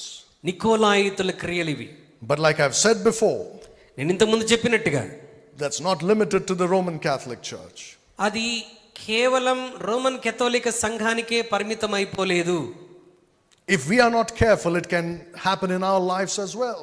మనము జాగ్రత్తగా లేకపోతే మన జీవితాల్లో కూడా ఇలాగే జరగవచ్చు. We can tell other Christians, I am a senior Christian, I'll tell you, what God says. మనం జాగ్రత్తగా ఉండకపోతే ఏ స్థితికి వచ్చేస్తామంటే, నేను సీనియర్ క్రైస్తవురాల్ని, నేను దేవుడు చెప్పింది నీకు చెప్తాను, నేను ఎలా చెప్తాను నువ్వు అలా చేయాలని చెప్తాం. That's dangerous. అది చాలా ప్రమాదకరమైన స్థితి. Sometimes people come and ask this question. కొన్నిసార్లు ప్రజలు వచ్చి ప్రశ్న అడుగుతూ ఉంటారు, What should I do? అయ్యా నన్ను ఇప్పుడు ఏం చేయమంటారు? Well, we can advise them. తప్పేం లేదు, మనం వారికి సలహా ఇవ్వవచ్చు. We can advise them, we can pray with them. వారికి మనం సలహా ఇవ్వచ్చు, వారితో కూడా కలిసి ప్రార్థన చేయొచ్చు. We can encourage them. వారిని మనం ప్రోత్సహించవచ్చు. But you see, you should never make the decision for another person. అయితే నీవు ఎదుటి వ్యక్తి కొరకు నువ్వు ఇలా చేయమని ఖచ్చితంగా తీర్మానం చెప్పలేవు. No matter how spiritual you think you are, నీవెంత ఆత్మీయుడవని నీవు అనుకున్నా, no matter how prayerful you are, నువ్వెంత ప్రార్థనాపరురాలివైనా, no matter how much of the Bible you know, నీకు దేవుని వాక్యం ఎంత లోతుగా తెలిసినా, you don't make a decision for another person. ఇతర వ్యక్తి జీవితంలో నువ్వు తీర్మానం చేయటానికి వీల్లేదు. Because he must learn to depend on God personally. ఆయన వ్యక్తిగతంగా దేవుని మీద ఆధారపడటం నేర్చుకోవాలి. He must learn through hard work to listen to the voice of God. ఆయన దేవుని స్వరం ఎలా ఉంటుందో విని అవగాహనలో రావటానికి తాను కష్టపడి నేర్చుకోవాలి. Nobody else can bear that burden for them. వారి కొరకు వారి భారాన్ని ఎవరో మోయాల్సినటువంటి అవసరత లేదు. Remember, one mediator between God and men, the man Christ Jesus. దేవునికి మనుషులకు మధ్యవర్తి ఒక్కడే, ఆయనే క్రీస్తు నరుడు. Anybody who takes the place of Jesus Christ, ఎవరైనా ఈ భూమి మీద యేసు క్రీస్తు స్థానాన్ని, ఆయన మధ్యవర్తిత్వాన్ని తీసుకుంటే, he's a Nicolaitan. అతని ఏమని పిలువబడతాడు? నికోలాయిత్ అని పిలువబడతాడు. This has already happened in history. ఇది ఆల్రెడీ చరిత్రలో సంభవించింది. It's already happened historically as well in the days of John. చారిత్రాత్మకంగా యోహాన్ నివసించినటువంటి కాలంలో సంఘంలో ఇలా జరిగింది. And it happened throughout church history. సంఘ చరిత్ర అంతయు కూడా ఇది జరుగుతూనే వచ్చింది. Remember, Paul said to the Ephesian church elders, పౌలు ఎఫెసీలో ఉన్నటువంటి సంఘపు పెద్దలకు ఏమని చెప్పాడు? right, this is the letter John is writing, or Jesus is writing to the Ephesians. మరి ఇది అపోస్తలుడైనటువంటి యోహాను ఎఫెసీలకు రాశాడు ప్రకటన గ్రంథంలో. And look at what Paul says to them in Acts chapter 20 verses 29 and 30. అపోస్తల కార్యం 20 అధ్యాయంలో 29-30 వచనాల్లో పౌలు ఎఫెసీ సంఘానికి ఏం చెప్పాడో చూడండి. నేను వెళ్ళిపోయిన తర్వాత క్రూరమైన తోడేళ్లు మీలో ప్రవేశించునని నాకు తెలియను. వారు మందను కనికరింపరు, మరియు శిష్యులను తమ వెంట ఈడ్చుకొని పోవాలనని వంకరి మాటలు పలుకు మనుషులు మీలోనే బయలుదేరుదురు. You see, to draw away disciples after them, శిష్యులను వారి వెనకాల వెంబడించినట్లుగా, Today we call it hero worship. మరి నేటి దినాల్లో దాన్నే మనం ఏమని పిలుస్తున్నామంటే హీరో ఆరాధన, హీరో వర్షిప్ అని పిలుస్తున్నాం. Following preachers instead of following Jesus Christ. దేవుణ్ణి విడిచిపెట్టి మరి ఆ ప్రసంగికుని లేకపోతే బోధకుని వెంబడించటం. Oh, what a great preacher he is. ఓ ఈయన ఎంత గొప్ప ప్రసంగికుడండి, Oh, what a great singer he is. ఈయన ఎంత గొప్పగా పాట పాడి ఆరాధన చేస్తాడు, Or something else. ఇంకా ఏదైనా చెప్పుకుంటాం. Drawing away disciples after themselves. ప్రజలను దేవుని వైపు, దేవుని వెనకాల కాకుండా తమ వెనకాల నడిపించుకునేటువంటి వారు Nicolaitans. దానినే నికోలాయితులు అంటారు. Paul calls them wolves. పౌలైతే నేరుగా వారిని తోడేళ్ళని పిలుస్తూ ఉన్నాడు. Now see brethren, I am not calling anybody anything. That's Paul there for you. ఏమండి, నేను ఎవరిని తోడేళ్ళని పిలవట్లేదు, తప్పుగా అర్థం చేసుకోవద్దు. పౌలు చెప్తున్నాడు, Anybody who draws disciples after themselves. శిష్యులను తమ వెనకాల వెంబడించేటట్టుగా చేసుకున్న వారు ఎవరు? నికోలాయితులు And wolves. పౌలు భాషలో తోడేళ్ళు. The first step towards priestcraft. మరి ఈ యాజక ధర్మానికి ఈ మొదటి మెట్టు, మొదటి అడుగు The rise of a religious hierarchy. మరి ఒక మతపరమైనటువంటి మరి ప్రభుత్వాన్ని ఏర్పాటు చేసుకోవటం. Right, like Pope and cardinals and archbishops and bishops మరి and pope, priests. Cardinal, arch bishops ఇలాంటి ఒక పద్ధతిని ఏర్పాటు చేసుకున్నారు. Even if it is not there, like I've said, anybody who takes the place of Jesus Christ. ఒకవేళ అలా లేకపోతే యేసుక్రీస్తు స్థానాన్ని ఒకవేళ ఎవరైనా తీసుకున్నా, When this comes in, religious hierarchy, ఎప్పుడైతే ఈ మతపరమైనటువంటి అధికారపు స్థాయిలు వచ్చేస్తాయో Christians forget this doctrine. క్రైస్తవులు ఈ సిద్ధాంతాన్ని పూర్తిగా మర్చిపోతారు. It's called the priesthood of all believers. మరి విశ్వాసులందరూ యాజకులే అన్నటువంటి ఆ మాటను మర్చిపోతున్నారు. I'll quickly tell you about something. కొన్ని విషయాలు మీకు త్వరితగతిని చెప్పేస్తాను. When the Roman Catholic Church came into existence and ruled for about 1,000 years, ఎప్పుడైతే రోమన్ కథోలిక సంఘం అధికారంలోనికి వచ్చి ఆ 1000 సంవత్సరాలు పరిపాలన చేసిందో, it's called the Dark Ages from 500 to 1500 AD. మరి క్రీస్తు పూర్వం 500 నుండి 1500 AD వరకు దాన్ని చీకటి కాలం అని అంటాం. And during that time, the priests ruled over the people. ఈ 1000 సంవత్సరాల్లో ప్రజల మీద ఎవరు ప్రభుత్వం చేశారంటే యాజకులు ప్రభుత్వం చేశారు. The Pope ruled over nations. పోపు దేశాల మీద ప్రభుత్వాన్ని చేశాడు. He ruled over kings. ఆయన రాజుల మీద అధికారాన్ని చేశాడు. All in the name of religion. ఇవన్నీ ఏ పేరిట చేశారు? మతం పేరిట చేశారు. By putting fear in their hearts that if you don't listen to us, you will go to hell. మీరు మా మాట వినకపోతే మీరు నరకానికి వెళ్ళిపోతారు అన్నటువంటి ఒక భయాన్ని వారిలో పెట్టి వారి మీద ప్రభుత్వం చేశారు. Putting that fear in their hearts that their salvation depended on the Pope or on the priest. వారిలో ఎలాంటి భయాన్ని పెట్టారంటే మీ రక్షణ పోప్ చేతిలో ఉంది, లేకపోతే యాజకుల చేతిలో ఉంది కనుక మీరు వారికి లోబడాలి, భయపడాలి అన్నటువంటి పద్ధతిని తీసుకొచ్చారు. So the priest became a very powerful figure. కాబట్టి ఆ 1000 సంవత్సరాల్లో యాజకుడు ఎలా అయిపోయాడంటే ఒక శక్తివంతమైన వ్యక్తి అయిపోయాడు సంఘంలో.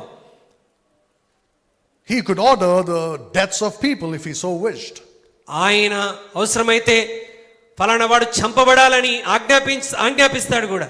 They were like little kings running around. అంటే ఆ దినాల్లో ఒక రాజుల్లాగా వాళ్ళు పరిపాలించేటువంటి వారు.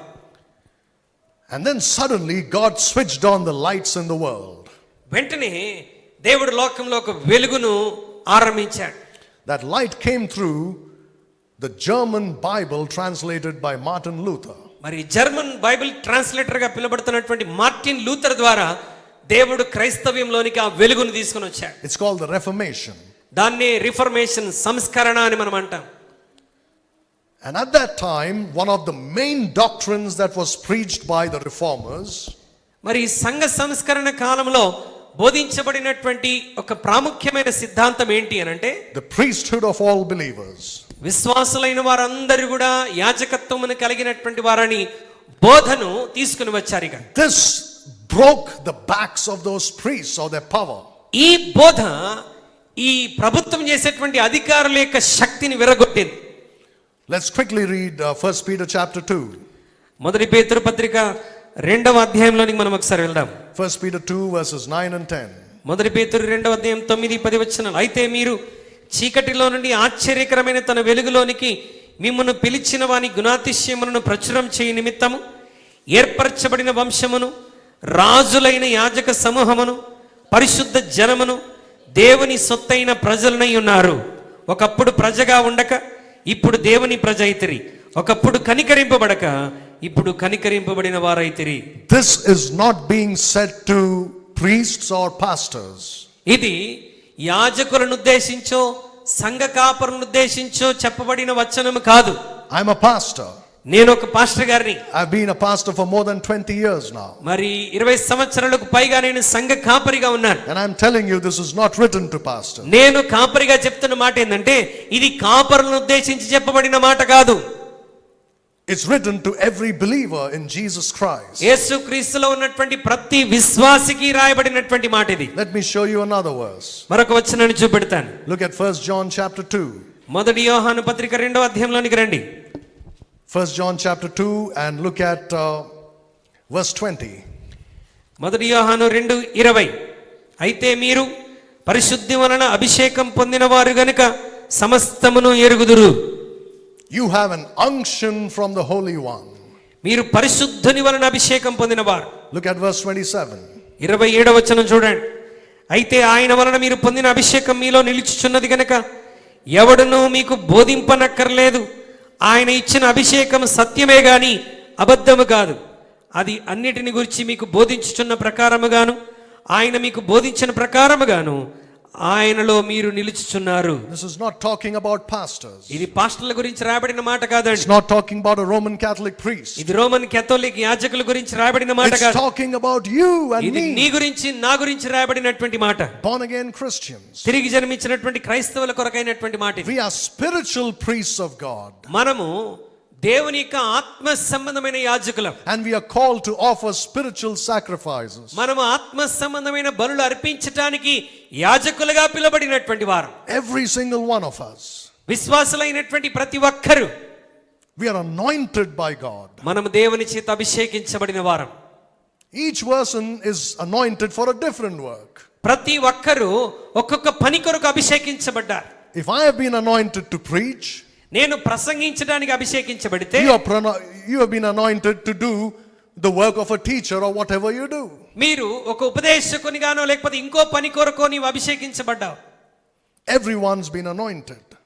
ప్రతి ఒక్కరు మనలో అభిషేకించబడిన వారు. Now this teaching broke the spiritual backs or the spiritual power of these priests. సంఘ సంస్కరణలో వచ్చినటువంటి ఈ బోధ మరి ఆ రోజుల్లో ఉన్నటువంటి ఆ అధికారాన్ని ఆ శక్తిని అంతటిని కుల్లగొట్టేసింది. And they started teaching the biblical way. వారు మరి బైబిల్ సిద్ధాంతాన్ని బోధించడం మొదలు పెట్టారు. The Bible says there are some people who do the work of a pastor. మరి అప్పుడు వాళ్ళు ఏ విధంగా బోధించడం మొదలు పెట్టారంటే కొంతమంది కాపరి పరిచర్య కొరకు ఏర్పాటు చేయబడిన వారు. They are called elders in the Bible. ఆ రోజుల్లో బైబిల్లో కాపరులను ఏమని పిలిచేటువంటి వారు అంటే పెద్దలని పిలిచేటువంటి వారు. Never priests. వారు యాజకులు ఎంత మాత్రము కాదు. They are never called priests. ఆ దినాల్లో సంఘ పెద్దలను కాపరులని పిలిచేటువంటి వారు వారు యాజకులు ఎన్నటికీ కాదు. I'm talking about the Bible. In the Bible they are never called priests. మరి బైబిల్లో వారు ఎప్పుడు కూడా బైబిల్లో యాజకులన్న పేరు కాపరులకు ఇవ్వబడలేదు. They are just called elders. వారు ఎల్డర్స్ అని పిలువబడ్డారు. Sometimes they were called bishops. కొన్నిసార్లు వారు అధ్యక్షులని పిలువబడ్డారు. Bishop doesn't mean like how we know today. Bishop అంటే ఈ రోజుల్లో మనం పిలుచుకున్నటువంటి బిషప్లు కాదు. A pastor is a bishop. ఆ రోజుల్లో కాపరి ఒక బిషప్ గా ఉండేటువంటి వారు. An elder. మరి పెద్దలు బిషప్లుగా ఉండేవారు.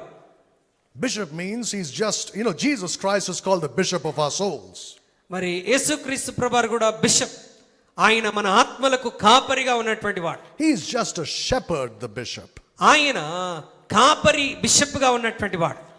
Then they said there will be leaders in the church. ఆ తర్వాత సంఘంలో నాయకులు ఉంటారు. There'll be pastors, there'll be other elders as leaders. మరి సంఘ కాపరులు ఉంటారు, మరి కొంతమంది పెద్దలు నాయకులుగా ఉంటారు. And these leaders, they say, will be servants. ఈ నాయకులు పరిచారకులు. We call them deacons. వారిని మనం డీకన్స్ అని మనం పిలుస్తూ ఉంటాం. Deacon is not a position of power, it's a position of service. Deacon అన్నటువంటి పదం అధికారాన్ని చలాయించేటువంటి పదం కాదు, అది పరిచారకుడికి ఇవ్వబడినటువంటి పదం. They are not lords. వారు ప్రభుత్వం చేసేటువంటి వారు కాదు, అధికారులు కాదు. Neither is the pastor for that matter. మరి వారు పరిచారకులుగా ఉన్నటువంటి వారు. And then the most important thing, there is authority in the local church. మరి ఇంకా ప్రాముఖ్యమైనటువంటిది స్థానిక సంఘాల్లో అధికారం, authority. What is the authority in a local church? స్థానిక సంఘాల్లో ఉన్నటువంటి అధికారం ఏంటి? ఆధిపత్యం. No. Scripture. స్థానిక సంఘంలో అధికారం అంటే ఏంటి? అధికారం అంటే దేవుని వాక్యమే అధికారం. These leaders follow the authority of Scripture. ఈ పైన చెప్పబడిన ఇద్దరు నాయకులు మరి వాక్యంలో ఉన్న అధికారాన్ని వెంబడిస్తారు. It's not the power of the office or the position. మరి ఇదొక పొజిషన్ కాదండి, ఒక అధికారం. అధికార వృత్తిలో ఉన్నటువంటి వారి గురించి చెప్పబడలేదు. Now I'll tell you what I మరి mean. ఏ అధికారాన్ని వెంబడించాలంటే వాక్యంలో ఉన్న అధికారాన్ని వెంబడించాలి, అంతేగాని ఒక అధికారిని పెట్టుకోవటం కాదు. What I mean by that is this. దాని అర్థం ఏంటంటే, My office is the office of a pastor. నా పని ఏంటి? ఒక కాపరి పని. If I say to you, because I am the pastor, I am telling you, నేను పాస్టర్ని గనుక ఈ మాట చెప్తున్నాను అని అన్నానంటే, you do it. నేను సంఘ కాపరిగా చెప్తున్నాను, ఈ పని తప్పకుండా చేయాలి అని చెప్పాను అనుకోండి. Well, of course, the pastor can give work to people. Don't get me wrong about that. మరి గమనించండి, ఇక్కడ తప్పుగా అర్థం చేసుకోవద్దు. సంఘ కాపరి విశ్వాసులకు బాధ్యతలు అప్పగించవచ్చు. అమ్మా ఈ పని చేయండి, అయ్యా ఈ పని చేయండి అని. But if I as a pastor say, I am the spiritual authority, నేనే అధికారం గలవాణ్ణి, ఆత్మ సంబంధమైన అధికారం నాదే, నేను చెప్తున్నాను గనక అన్నాడు అనుకోండి, because I am the pastor, నేను పాస్టర్ని కాబట్టి, that's not the authority the Bible talks about. Bible చెప్తున్న అధికారం అది కాదు. My position doesn't give me authority. నా స్థానము, నా పొజిషన్ నాకు అధికారం ఇవ్వదు. This book is my authority. పరిశుద్ధ గ్రంథమైనటువంటి బైబిల్ నా అధికారం, That's it. అంతే. So we say the Bible says this, that's why you should do it. బైబిల్లో వాక్యము చెప్తుంది కనుక నువ్వు ఇలాగూ చెయ్యాలి అని నేను చెప్పవచ్చు. The Bible says it, so you don't do like this. Bible చెప్తుంది కనుక నువ్వు ఇలా చేయవద్దు అని నేను చెప్పగలను. I'm showing you the authority of God's word, not my authority. నేను దేవుని వాక్యంలోని దేవుని అధికారాన్ని చూపెడుతున్నా, నా అధికారం కాదు. So when this doctrine was preached by Martin Luther, by John Calvin and all the other reformers, ఎప్పుడైతే మార్టిన్ లూథర్ గారి ద్వారా, జాన్ కాల్విన్ గారి ద్వారా ఈ సత్యం ఎప్పుడైతే బోధించడం మొదలుపెట్టబడిందో, the power of the priesthood was destroyed almost in Europe. యాజక ధర్మము, యాజక అధికారం అంతా కూడా మరి కూల్చివేయబడింది. And new churches sprung up everywhere in the world. క్రొత్త సంఘం ప్రపంచమంతటా కూడా వెలువడింది. According to the scriptures, not according to the Catholic Church model. కథోలిక సంఘ పద్ధతి ప్రకారం కాదు, వాక్యానుసారమైనటువంటి పద్ధతిలో సంఘాలు వెలువడ్డాయి. Well, one more thing you must know, అయితే ఇక్కడ మనం తెలుసుకోవాల్సినటువంటి మరొక విషయం, that these kind of churches existed from the beginning till today. ఇప్పుడు మనం చెప్పుకున్నటువంటి ఈ కాపరులు, పరిచారకులు, దేవుని వాక్యం మీద ఆధారపడి అధికారాన్ని కలిగి ఉన్నటువంటి సంఘాలు ఆరంభము నుండే ఉన్నాయి. But they were never organized as a denomination or anything like that. ఆరంభం నుండి ఉన్నాయి కానీ అవి ఒక డినామినేషన్ గా, ఒక సంస్థగా అవి ఏర్పాటు చేయబడలేదు. They were all scattered, they were not connected to each other. ఈ సంఘాలన్నీ అక్కడక్కడ చెదిరిపోయినటువంటి సంఘాలుగా ఉన్నాయి. And they were great witnesses for Jesus Christ. యేసుక్రీస్తు కొరకు గొప్ప సాక్ష్యం కలిగినటువంటి వారుగా జీవించారు. And their authority was the scripture. వారి యొక్క అధికారం అంతా కూడా దైవికమైనటువంటి వాక్య అధికారం కలిగి ఉన్నారు. Nothing else but scripture. ఇంకా ఏ అధికారం కాదు, కేవలం వాక్య అధికారమే. We were talking about Martin Luther, the great reformer. మనము గొప్ప సంఘ సంస్కరణత అయినటువంటి మార్టిన్ లూథర్ గురించి మాట్లాడుతూ వచ్చాం. He had written books on various subjects. ఆయన అనేక అంశముల మీద పుస్తకాలు రాశాడు. And those books and the doctrine he was teaching was going dead against the teachings of the Catholic Church. ఆ పుస్తకాలు ఆయన బోధించినటువంటి సిద్ధాంతాలన్నీ కూడా రోమన్ కేథోలిక్ సంఘానికి వ్యతిరేకంగా వెళ్తున్నాయి. But he was a Roman Catholic monk. కానీ ఆయన కూడా ఎవరు రోమన్ కేథోలిక్ మరి monk గా ఉన్నటువంటి వాడే. He was a priest himself. ఆయన రోమన్ కేథోలిక్ సంఘంలో ఆయన కూడా ఒక యాజకుడిగా ఉన్నటువంటి వాడు. So his superiors called him and said, you have to come attend a meeting. వెంటనే అధికారులు పిలిచారు, సుపీరియర్స్ పిలిచి, ఇదిగో నువ్వు వెంటనే మా దగ్గరికి సంజాయిషి చెప్పడానికి రావాలి. It was in another place. అది వేరొక ప్రాంతంలోనికి తీసుకుని వెళ్ళారు. Now Martin Luther's friends told him, don't go. Martin Luther స్నేహితులు అతన్ని హెచ్చరించారు, దయచేసి వెళ్ళవద్దు, If you go, they'll kill you. నువ్వు వెళ్ళావంటే వాళ్ళు చంపేస్తారు. Well, one of those leaders there said, I give to you in writing that we will make sure that nothing happens to you.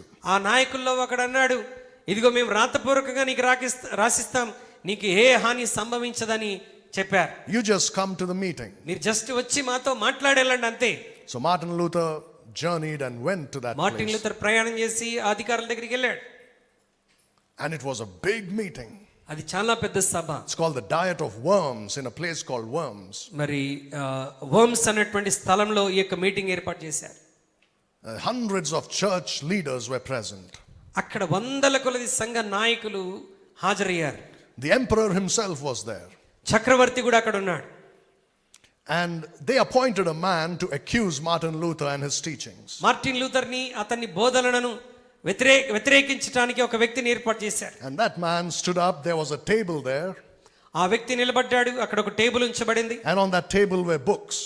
ఆ table మీద పుస్తకాలన్నీ ఉన్నాయి. That man stood up and said to Martin Luther, are these books written by you?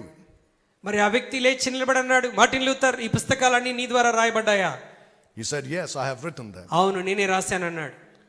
Then he said, will you recant? That means, will you take back all this and say I was wrong about this? ఈ పుస్తకాలన్నీ వెనక్కి తీసేసుకొని నువ్వు ఒక మాట చెప్పగలవా? నేను తప్పు చేశాను, నేను రాంగ్ రాశానని చెప్పగలవా? Can you imagine that? There were people, hundreds of them. వందల కొలది నాయకులు, అధికారులు అక్కడ కూర్చొని ఉన్నప్పుడు ఈ ప్రశ్న అడిగారు అతన్ని. The pressure that was upon him. ఆయన మీద ఉన్నటువంటి ఆ ఒత్తిడి ఒకసారి ఆలోచించండి. And by the way, Martin Luther knew they were going to try to kill him there. Martin లూథర్కి అర్థమైపోయింది వారు అతను అక్కడ చంపడానికి ప్రయత్నం చేస్తున్నారని. He stood up ఆయన లేచి అన్నాడు, and he said these famous words. ఈ శక్తివంతమైనటువంటి మాటలు మాట్లాడాడు. He said, I cannot and will not recant. నేను ఎట్టి పరిస్థితిలో వాటిని వెనకకు తీసుకోను అని చెప్పాడు. He said these words. ఈ మాటలు చెప్పాడు. My conscience is bound by the word of God. నా మనస్సాక్షి మరి పరిశుద్ధ గ్రంథం మీద ఆధారపడి ఉన్నది. It is bound by the word of God. That means it is a slave to the word of God. దేవుని వాక్యం చేత నా మనస్సాక్షి బంధించబడి ఉన్నది. It is not good nor right to go against one's conscience. మరి ఒక వ్యక్తి మనస్సాక్షికి వ్యతిరేకంగా వెళ్ళటం మంచిది కాదు. Therefore I cannot and will not recant. నేను తిరిగి మరి దాన్ని వెనక్కి తీసుకోలేను, చేయలేను అని చెప్పాడు. So God help me, here I stand. మరి దేవుడు సహాయం చేస్తున్నాడు, నేను ఇక్కడ నిలబడి ఉన్నానని చెప్పాడు. He says, here I stand. That means I'm not going to move from my opinion. నేను నా యొక్క సిద్ధాంతం నుండి వెనక్కి తప్పిపోవట్లేదు, దేవుడే నన్ను ఈ స్థానంలో నిలబెట్టాడని చెప్పాడు. And he did not ever take it back. ఆయన ఆ మాటని అన్నాడు, వెనక్కి తీసుకోలేదు. You see, the conscience being bound by the word of God. మరి తన మనస్సాక్షి దేవుని వాక్యం చేత బంధించబడి ఉంది. That's the authority for the Christian. క్రైస్తవుడుకున్నటువంటి అధికారం దేవుని వాక్యము ద్వారా వస్తుంది. In the church, that's the authority. సంఘంలో మనకున్నటువంటి అధికారం అది. That's the authority of the pastor. సేవకునికున్నటువంటి అధికారం ఎక్కడి నుండి? వాక్యంలో నుండి. That's the authority of the deacons. మరి డీకన్స్ యొక్క నాయకుల యొక్క అధికారం ఎక్కడి నుండి? పరిచారకుల అధికారం దేవుని వాక్యంలో నుండి. That's the authority of the born again Christian. తిరిగి జన్మించినటువంటి విశ్వాసుల యొక్క అధికారం ఎక్కడి నుంచి అంటే దేవుని వాక్యంలో నుండి. And by the way, they did try to kill Martin Luther, but his friends in the night took him away from there and ran Martin away. లూథర్ని వారు చంపడానికి ప్రయత్నం చేశారు, కానీ రాత్రికి రాత్రి తన స్నేహితులు అతనికి సహాయం చేసి తప్పించేశారు. And while he was in hiding, he translated the Bible into German. ఆయన రహస్యంగా మరి దాచుకున్నటువంటి సమయంలో He translated the New Testament. ఆయన క్రొత్త నిబంధనను తర్జుమా చేశాడు. And the fires of Reformation burned through Europe. మరి యూరోప్ దేశం అంతా కూడా సంఘ సంస్కరణ ఉజ్జీవమని మంట రగులుకున్నది. And people realized we are not slaves to the church. ప్రజలకు అర్థమైంది మనం సంఘంలో బానిసలం కాదు. We are called to liberty in Christ. మనం క్రీస్తులో స్వతంత్రులుగా పిలువబడ్డాం. We are called to stand on the authority of God's word. మనం దేవుని వాక్యం అనే అధికారం క్రింద నిలబడడానికి పిలువబడ్డాం. Now you see, going back to Revelation chapter 2. ప్రకటన గ్రంథం 2వ అధ్యాయంలోనికి మనం తిరిగి వెళ్తే In verse 6, the last part, Jesus says, which I also hate. మరి నేనును ద్వేషించుచున్నాను, నేను కూడా వీటిని ద్వేషించుచున్నాను అంటున్నాడు. Now that's a strange thing. అది చాలా మరి వ్యత్యాసమైన విచిత్రమైనటువంటి మాట. Jesus Christ is saying that he hates something. యేసుక్రీస్తు ప్రభువారు తన నోటి గుండా చెప్తున్న మాట, నేను ఫలానా ద్వేషిస్తున్నాను. Why is it that we preachers don't preach much about the hatred of Jesus Christ? యేసుక్రీస్తు పలికినటువంటి ఆ ద్వేషాన్ని గురించి మనం ఎందుకు బోధించటం లేదు? It's always the love of Jesus Christ. మనం ఎప్పుడు యేసయ్య ప్రేమనే బోధిస్తాం, ఆయన ద్వేషాన్ని బోధించం. Jesus loves you. యేసు నిన్ను ప్రేమిస్తున్నాడు. You know, growing up in my house, there used to be a sticker in every room which said, Jesus loves you. మరి గృహంలో ప్రతి గోడకి మాట ఉంటుంది, యేసు నిన్ను ప్రేమిస్తున్నాడు. That's true. అది నిజమే, యేసే మనల్ని ప్రేమిస్తున్నాడు. But that's not all. అదొకటే కాదండి. He says, which I also hate. నేను కూడా వీటిని ద్వేషించుచున్నాను అంటున్నాడు. Now because of this, because it says he hates the deeds of the Nicolaitans, నికోలాయితుల క్రియలను ద్వేషిస్తున్నాను అన్న మాట వాడుతున్నాడు. అంటే many preachers say, look, he hates the deeds of the Nicolaitans, but he loves the Nicolaitans. వీళ్ళు ఏమని చెప్తారంటే, ఆయన నికోలాయితుల క్రియలను ద్వేషిస్తున్నాడు కానీ నికోలాయితులను ప్రేమిస్తున్నాడు అని చెప్తూ ఉంటారు. So out of this comes the doctrine, God loves the sinner but hates the sin. ఇక్కడి నుంచే ఆ సిద్ధాంతం వచ్చింది. దేవుడు పాపిని ప్రేమిస్తున్నాడు, పాపాన్ని ద్వేషిస్తున్నాడు. I'm very sorry to tell you, we have, including myself, we have all grown up listening, hearing. నాతో కూడా కలిపి ఇన్ని సంవత్సరాలుగా మనం ఇదే వాస్తవం నమ్ముతూ వచ్చాం. ఏమని? ఆయన పాపిని ప్రేమిస్తాడు, పాపాన్ని. Doesn't John 3:16 say God so loved the world? యోహాను సువార్త 3:16 చెప్పట్లేదా? దేవుడు లోకమును ఎంతో ప్రేమించాడు. The world is full of sinners. లోకమంతా పాపంతో నిండి ఉన్నది. So God loves sinners. కాబట్టి దేవుడు పాపుల్ని ప్రేమిస్తున్నాడు. Now you see, that is an assumption. అది ఒక తప్పించుకునేటువంటి మాట అంతే. Or in other words, that's the conclusion that you have come to. మనము ఇప్పటి వరకు వచ్చినటువంటి ముగింపు అవగాహన అది. The Bible doesn't say that clearly. Bible దాన్ని స్పష్టంగా చెప్పట్లేదు. Yes, it says God loved the world. దేవుడు లోకాన్ని ప్రేమిస్తున్నాడని బైబిల్ చెప్తుంది. Now if you argue like that, I will tell you this. మరి ఒకవేళ నీవు అలాగున్నట్లయితే నేను ఈ మాట చెప్తున్నాను. I don't know about Telugu, but in English it says God so loved. దేవుడు లోకమును ఎంతో ప్రేమించెను. It's the past tense. అది భూతకాలం, అంటే past tense. The tense in the Bible is important, otherwise you'll get messed up. Bible గ్రంథంలో కాలాలు మనం జాగ్రత్తగా పరిగణనలో తీసుకోవాలి, లేదంటే మనం తప్పుగా అర్థం చేసుకుంటాం. It says God so loved the world, it doesn't say God so loves the world. దేవుడు లోకమును ఎంతో ప్రేమించుచున్నాడు అని రాయబడలేదు. దేవుడు లోకమును ఎంతో ప్రేమించెను. When did he love the world? ఎప్పుడు ప్రేమించాడు? That he gave his only begotten son. దేవుడు లోకాన్ని ప్రేమించి ఏం చేసేసాడు? తన ఏకైక కుమారుని ఇచ్చేసాడు. He loved the world when he gave his son Jesus Christ. ఆయన లోకాన్ని ఎప్పుడు ప్రేమించాడంటే తన అద్వితీయ కుమారుడైన క్రీస్తుని లోకానికి ఇచ్చినప్పుడు. Now he says, ఇప్పుడేమంటాడు? if you want my love, మీకు నా ప్రేమ కావాలి అని అంటే it is in Jesus Christ. నా ప్రేమ ఇప్పుడు క్రీస్తులో ఉన్నది. If you want my love, you go to Jesus Christ. మీకు నా ప్రేమ కావాలి అని అంటే మీరు యేసుక్రీస్తు వద్దకు వెళ్ళండి. If you don't go to him, you will not have my love. నీవు ఆయన దగ్గరికి వెళ్ళకపోతే మీకు నా ప్రేమ దొరకదు. So look at the same chapter, John chapter 3, యోహాను సువార్త 3లోనికి ఒకసారి రండి. and read verse 36. యోహాను సువార్త 3వ అధ్యాయం 36వ వచనాన్ని మనం ఒకసారి చదువుకుందాం.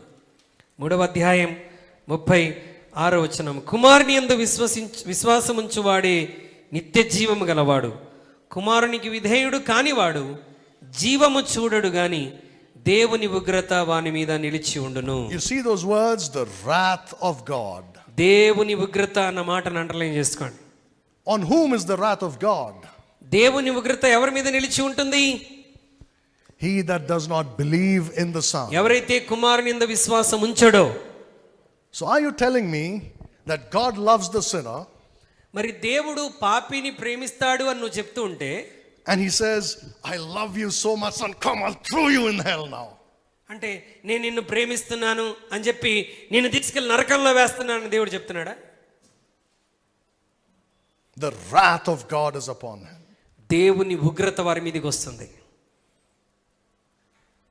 God can hate certain things and God can hate people also. దేవుడు కొన్ని విషయాలను ద్వేషిస్తాడు, దేవుడు కొంతమంది ప్రజలను కూడా ద్వేషిస్తాడు. Have you never read what God said? దేవుడు చెప్పిన మాట మీరు ఎన్నడూ చదవలేదా? Jacob have I loved, but Esau have I hated. యాకోబును ప్రేమించితిని, ఏశావును ద్వేషించితిని. God hated Esau. దేవుడు ఏశావును ద్వేషించాడు. What happened to the doctrine of God loves sinners? దేవుడు లోకమును ఎంతో ప్రేమించాలన్న సిద్ధాంతం మరి ఎక్కడ వెళ్ళిపోయింది యాకోబు ఏశావులో? Look at Psalm 5 కీర్తనలు 5లోనికి ఒకసారి రండి. and verse 5. 5వ కీర్తన 5వ వచనాన్ని మనం ఒకసారి చదువుకుందాం. డాంబికులు నీ సన్నిధిని నిలవలేరు, పాపము చేయు వారందరూ నీకు అసహ్యులు. Well, in the King James Bible, this is what it says. King James బైబిల్లో ఇలాగ చెప్పబడింది.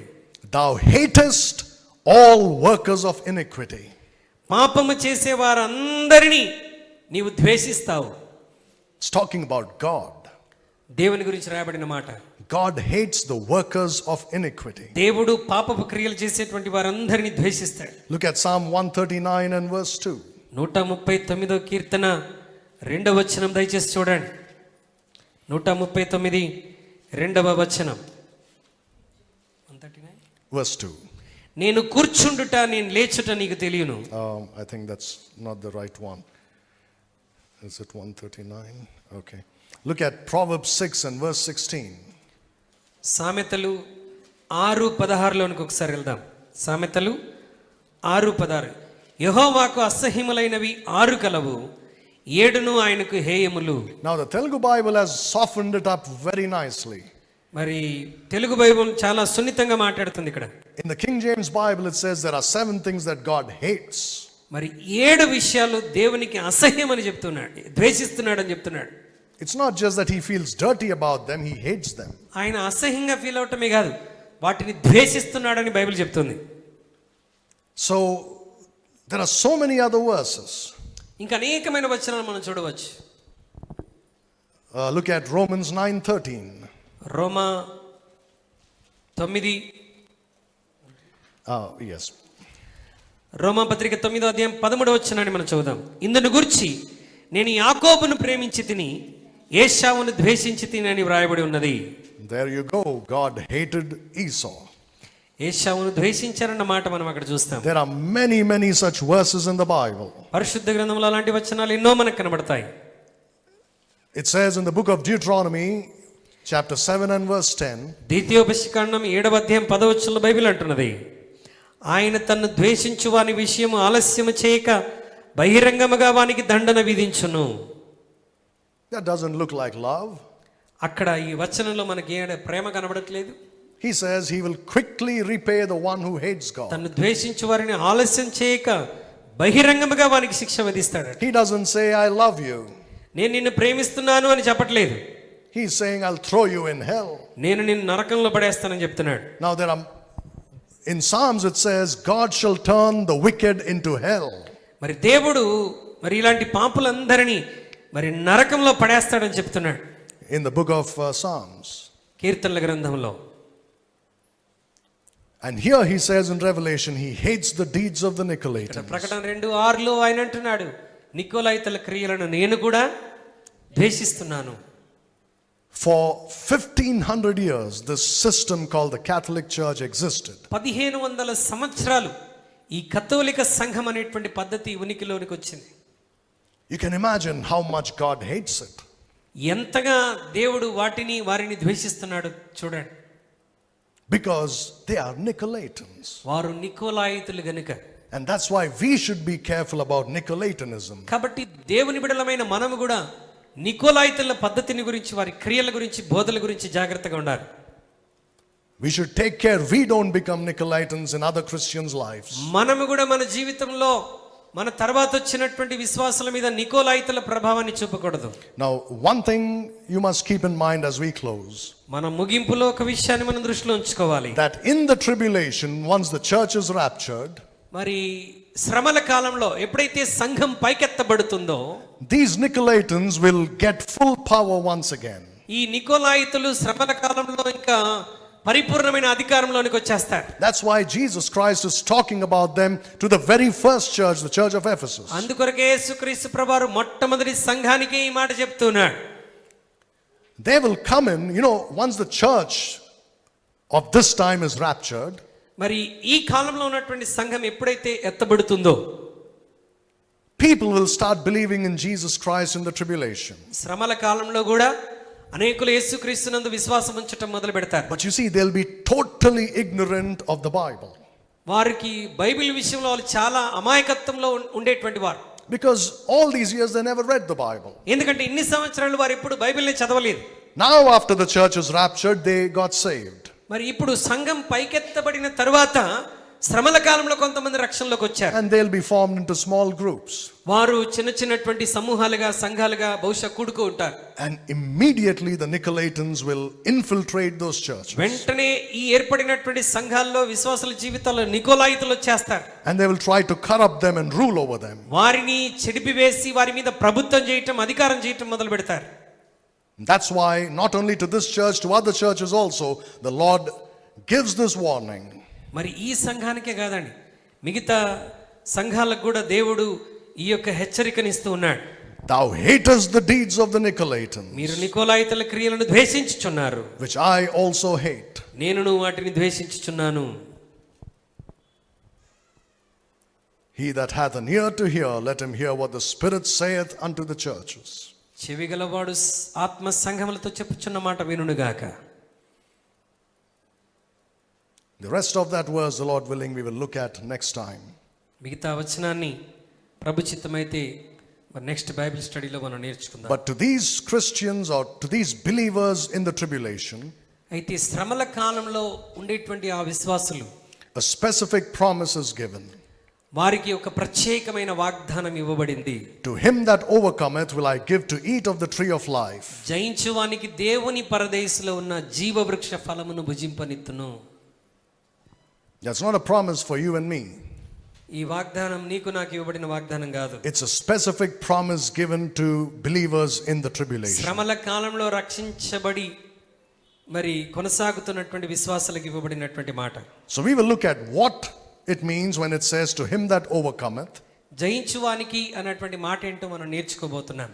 And we will look at what it means to eat of the tree of life. మరి జీవవృక్ష ఫలాన్ని భుజించడం అంటే ఏంటో కూడా మనం నేర్చుకుందాం. And the location of that tree of life. మరి ఆ యొక్క జీవవృక్ష ఫలాన్ని గురించి మనం తప్పకుండా నేర్చుకుందాం. Let's take a few minutes to pray silently in our hearts. కొన్ని నిమిషాలు తీసుకొని మౌనముగా మన హృదయంలో ప్రభు సన్నిధిలో మనం ప్రార్థన చేద్దాం. Is Jesus Christ the only mediator between me and God? దేవునికి నాకు మధ్య కేవలం యేసుక్రీస్తు ప్రభువే మధ్యవర్తిగా ఉన్నాడా?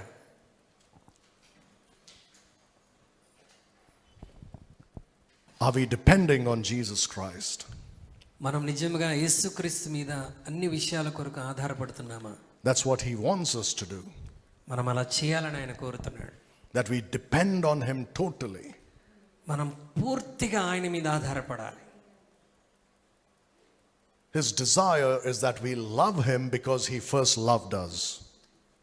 ఆయన మొదటిగా మనల్ని ప్రేమించాడు గనక మనం ఆయనను ప్రేమించి బద్దులమైనాం. because we are his body.